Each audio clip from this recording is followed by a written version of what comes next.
Bismillahirrahmanirrahim. Assalamualaikum warahmatullahi wabarakatuh. Salam sejahtera untuk kita semua. Video kali ini kita akan membahas mengenai konfigurasi elektron. Bagaimanakah cara penyebaran elektron di dalam atom? Ya, ada dua aturan cara menentukan konfigurasi elektron. Pertama, menurut Niels Bohr, ya, konfigurasi elektron disusun berdasarkan kulit atom. Ini sudah kita pelajari di video sebelumnya. Ya, misalkan 12 magnesium. Berarti magnesium mempunyai 12 elektron. Yang 12 ini akan tersusun, akan terdistribusi di kulit K 2, kulit L 8, kulit M sama dengan 2. Jadi angka 2 ini merupakan elektron valensi, elektron yang berada pada kulit terluar. Ini menurut konfigurasi Niels Bohr berdasarkan kulit. Berikutnya adalah yang kedua, berdasarkan mekanika kuantum. Apa katanya? Konfigurasi elektron disusun berdasarkan subkulit. Disusun berdasarkan subkulit atau orbital. Ingat, di dalam atom ada kulit, di dalam kulit ada subkulit, di dalam kulit ada orbital. Orbital inilah tempat elektron, ya, daerah tempat elektron. Nah, bagaimanakah susunan elektron tersebut di dalam atom? Susunan elektron di dalam atom yang disebut dengan konfigurasi elektron menurut mekanika kuantum didasari oleh 3 aturan penting. Yang pertama, memenuhi aturan Aufbau. Yang kedua, memenuhi aturan Hahn. Dan yang terakhir, larangan Pauli. Mari kita bahas satu persatu. Aturan Aufbau. Pengisian konfigurasi elektron dimulai dari subkulit. Subkulit yang memiliki tingkat energi paling rendah ke subkulit yang memiliki tingkat energi yang lebih tinggi. Berarti diisi dulu subkulit yang energinya rendah ke tingkat energi yang lebih tinggi. Nah, bagaimanakah susunannya? Urutan tingkat energi dari yang rendah ke yang tinggi digambarkan seperti berikut, ya. Berarti diisi mulai dari 1S, baru anak panah yang kedua 2S, anak panah yang ketiga 2P, setelah itu 3S, keempat 3P, 4S, kelima 3D, 4P, 5S, ke-6 4D, 5P, 6S, ke-7 4F, 5D, 6P, 7S, dan seterusnya. Jadi berdasarkan pancaran sinar ini, ya, atau kita buat dalam bentuk horizontal. 1S, 2S, 2P, 3S, 3P, 4S, 3D, 4P, 5S, 4D, 5P, 5S, dan seterusnya. Dan perlu diingat, subkulit S maksimum diisi 2 elektron karena mempunyai satu orbital, ya, satu kamar. Jadi terisi maksimum 2 buah elektron. Subkulit P maksimum 6 elektron. Karena apa? Karena subkulit P mempunyai 3 orbital, 1, 2, 3. Ingat, tiap-tiap orbital diisi maksimum 2 elektron. Subkulit D diisi maksimum 5, karena 5 orbital berarti maksimum diisi 10 elektron. 1, 2, 3, 4, 5. Elektronnya 1, 2, 3, 4, 5, 6, 7, 8, 9, 10. Subkulit F maksimum diisi 14 elektron. Karena mempunyai 1, 2, 3, 4, 5, 6. Mempunyai 7 orbital. Ya, 7 kamar. Jadi mempunyai, berarti S maksimumnya diisi dengan 2 elektron maksimum. P maksimum diisi dengan 6 elektron. D diisi dengan maksimum 10 elektron. Dan subkulit F diisi maksimum 14 elektron. Ya, paham nak ya? Contoh, buatlah konfigurasi elektron dari oksigen dengan nomor atom 8. Nah, kita urutkan, berarti mulai dari isi 1S, 1S, 2, 2S, 2, baru 4, habis 2S, 2P, 2P kurang 4, 2P 4. Ya, jadi 8. Jadi inilah konfigurasi elektron untuk oksigen dengan nomor atom 8. Jadi tersebar di S ada 2, 2S ada 2, 2P ada 4. Berikutnya kalsium. Maaf, ini kalsium A. Berarti 20 elektron.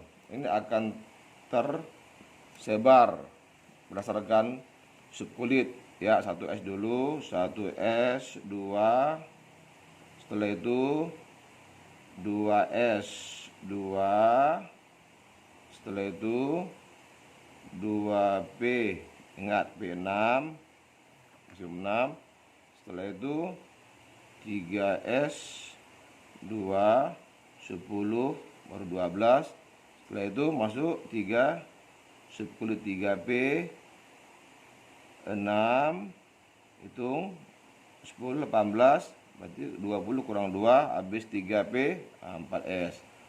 4S 2. Ya.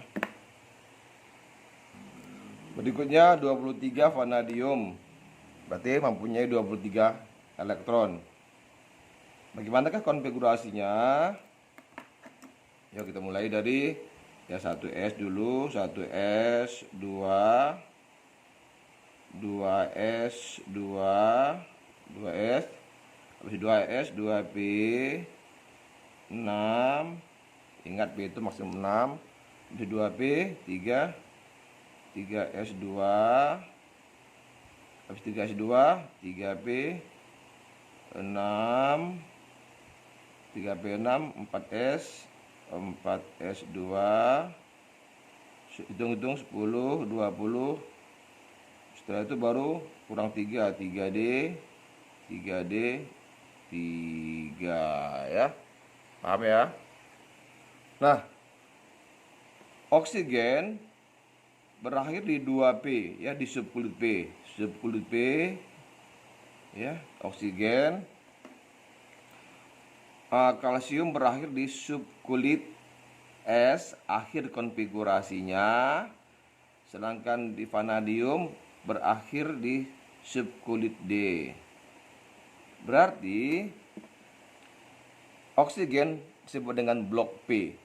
Blok P itu adalah akhir pengisian konfigurasi elektron. Jadi ini blok P, sedangkan kalsium blok S, sedangkan C blok D. Ya. Jadi arti blok itu adalah pengisian konfigurasi elektron berakhir di subkulit mana, ya, sesuai dengan aturan Aufbau. Kalau dia berakhir di P, berarti subkulit P. Kalau berakhir di subkulit S, berarti dia blok S. berarti ini blok D. Ya, ini blok P, blok S, dan blok D. Ya, jadi gitu cara menentukan blok-blok unsur. Berikutnya aturan Han. Ini menceritakan, menekankan bagaimana cara pengisian elektron di dalam orbital, dalam kotak-kotak tersebut, ya. Caranya. Jadi menurut Han, pengisian elektron pada orbital-orbital yang memiliki tingkat energi yang sama, ya macam ini sama nih, di D sama, ya, sama ya, tidak memperbolehkan elektron berpasangan sebelum orbital terisi oleh satu elektron. Jadi dalam orbital diisi dulu satu-satu dulu, ya. Udah satu udah apa? Adil ya, udah adil, nah, barulah berpasangan. Contoh 6 karbon. Konfigurasinya 1s2, 2s2, 2p2. Jadi ada 6. Nah, bagaimanakah diagram orbitalnya? Nah, S mempunyai satu orbital. Jadi ini udah ada gini sama, berarti ini udah lengkap 2 elektron. Ini 2S udah lengkap 2 elektron, nggak ada masalah. 2P2, 2P2 berarti ada 2 elektron di subkulit P. Sementara kotaknya ada, orbitalnya ada 3. Jadi diisi, ya tidak boleh sekaligus, diisi harus satu dulu, satu, ya. Itulah menurut aturan Han. Ya, tidak boleh sekaligus diisi dua-dua dalam satu orbital. Contoh lain, oksigen, nomor atom 8.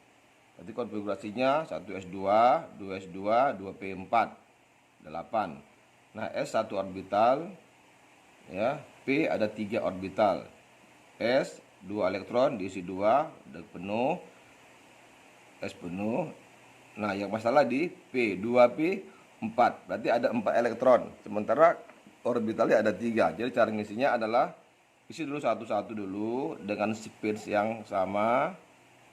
Setelah satu-satu diisi, baru masuk yang kedua, ya.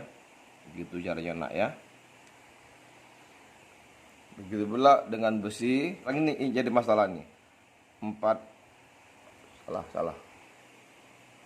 Ya, di 3D 6. Berarti ada 6 elektron, sementara orbitalnya ada 5. Isi dulu 1, 2, 3, 4, 5. Baru lanjutkan ke bawah ini, ya. Jadi ini enggak masalah, berarti ini udah lengkap semua. Jadi ini yang jadi masalah, ya. Ini diisi satu yang ini. Isi dulu satu-satu dulu, baru satu lagi baru diisi ke orbital di awalnya, ya. Mudah-mudahan paham, ya, Nak, ya. Berikutnya ada penyimpangan aturan Han. Jadi menyimpang dari aturan Han, yaitu aturan konfigurasi elektron, yaitu aturan penuh dan setengah penuh. Jadi ada aturan penuh dan setengah penuh. Ini terutama untuk subkulit D, ya, terutama untuk kelas 1 dulu, ya, untuk subkulit D. Ya, subkulit D. Jadi subkulit D itu berarti D-nya maksimum 10. Jadi kalau penuh 5, kalau saya ulangi, kalau setengah penuh 5, kalau penuh 10, ya. Nah, di mana aturan ini menyatakan bahwa suatu elektron dapat berpindah ke orbital lain untuk mencapai susunan yang stabil. Jadi subkulit D itu stabilnya dengan setengah penuh D5 dan penuh D10, ya. Jadi cenderung untuk mencapai kestabilan orbital. Nah, aturan penuh dan setengah penuh ini diterapkan untuk konfigurasi elektron yang memiliki akhir pada subkulit D. Jadi akhir pada subkulit D. Contoh atom Cr. ya berakhir di 4s2 3d4 ya. Kalau kita buat konfigurasinya ini nggak ada masalah ya. Ini 4s2 ada 2 elektron di 4 1 2 3 4 ini aturan Han. Nah, tetapi subkulit D ini ingin mencapai kestabilan. Berarti untuk mencapai setengah penuh, ya ini kosong nih. Berarti supaya stabil dia akan mengambil, ya, akan berpindah satu elektron dari D akan berpindah ke orbital subkulit D, ya, untuk mencapai kestabilan. Sehingga akhirnya menjadi 4s1 3d5 stabil ya. Stabil. Jadi ini menyimpang. Jadi tidak ada 3d4 ini tidak ada karena dia ingin mencapai kestabilan. Sehingga akhirnya menjadi ini yang lebih stabil. Yang sebetulnya adalah harus 4s1 3d5 supaya konfigurasinya stabil setengah penuh. Sama halnya dengan 29Cu 4s2 3d9 kurang 1 supaya stabil. Berarti diambil dari elektron dari S terdekat sehingga menjadi 4s1 3d10 konfigurasi yang penuh pada subkulit D. Berarti ini enggak ada ya. Jadi kesimpulannya subkulit D tidak pernah berakhir di bla bla bla D4 dan bla bla bla D9 karena ini tidak stabil. Ya, itulah penyimpangan aturan Han ya. Ada lagi di F, itu nanti bicarakan di kelas selanjutnya ya. Aturan yang ketiga adalah larangan Pauli. Pauli mengemukakan hipotesisnya yang menyatakan bahwa dalam satu atom tidak mungkin dua elektron mempunyai keempat bilangan kuantum sama ya. Tidak mungkin N, L, M nya sama ya, nggak mungkin. Dengan kata lain, setiap orbital maksimum hanya diisi 2 elektron. NLM utama, bilangan kuantum azimut, magnetik bisa sama, tapi mungkin sebagai pembedanya adalah S-nya spin. Karena apa? Karena dalam satu orbital diisi maksimum 2 buah elektron dengan spins yang berlawanan, yaitu satu searah jarum jam, yang satu lagi ya berlawanan arah jarum jam.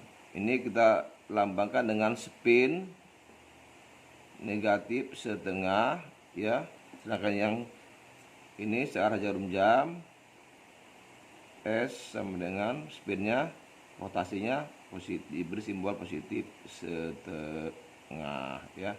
Jadi nggak mungkin ada 2 elektron mempunyai harga NLM sama ya. Paham nak ya? Kalau udah paham, coba kita contoh soal ini ya. Menentukan harga keempat bilangan kuantum. Tentukanlah konfigurasi elektron pertama dan harga keempat bilangan kuantum utama, azimut, magnetik dan spin dari 6 karbon ya. Jadi kita menentukan harga keempat dari elektron. Kita batasi ya dari elektron yang terakhir, berarti elektron yang ke-6 ya, D6 ya, yang ke-6. Jadi cara menjawabnya buat konfigurasinya itu dulu udah 1s2, 2s2, 2p2. Setelah itu buat elektronnya dengan isi elektron dalam orbital. Ingat aturan Han tadi. Jadi 1s2 udah, ini 2s2, 2p2 berarti 1 2. Nah, berarti tanya yang terakhir ini ya. Yang terakhir, berapakah harga keempat bilangan kuantum dari elektron yang terakhir? Berarti yang ini ditanya berapa ini ya, yang ini. Ya, berapa? Ya, ini kita ambil nih 2P2. Berarti 2 ini menyatakan N kulit, berarti N sama dengan 2 kulit kedua. Sedangkan P ini menyatakan bilangan kuantum azimut, berarti L. L kalau P2 berarti L sama dengan berapa nak? L sama dengan 1 ya. 1. Sedangkan M, nah M itu adalah nomor kamar atau nomor orbital. Ingat P ini berarti diisi dari mulai dari -1, 0, positif 1 ya. Berarti yang terakhir ini diisi M sama dengan di kamar 0, berarti M dengan 0, M sama dengan 0. Sedangkan spinsnya ke atas, berarti dari ke atas berarti isi dengan positif setengah ya. Contoh lagi misalkan 3D6, berarti 3D6 berarti ada 6 elektron, 1 2 3 4 5, setelah itu 6 ya, ingat aturan Han.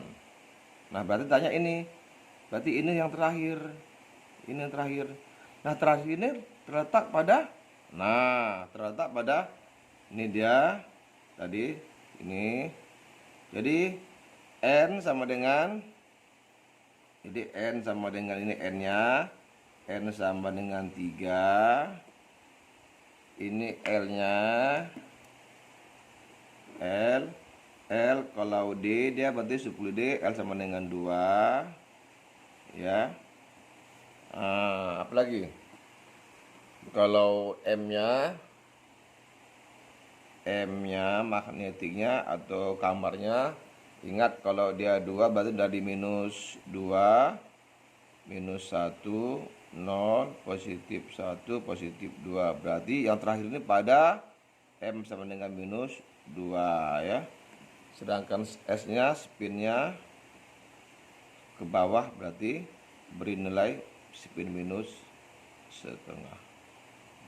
Oke, mudah-mudahan paham ya. Oke, untuk menguji apakah kamu itu paham atau tidak, coba kerjakan latihan ini. Ada nomor 1 sampai H. Nomor 2 ya, membuat diagram orbital, ini udah gampang juga ya. Berikutnya nomor 3, tuliskanlah harga keempat bilangan kuantum, sama seperti yang tadi, untuk elektron yang terakhir dari natrium, klor, dan besi.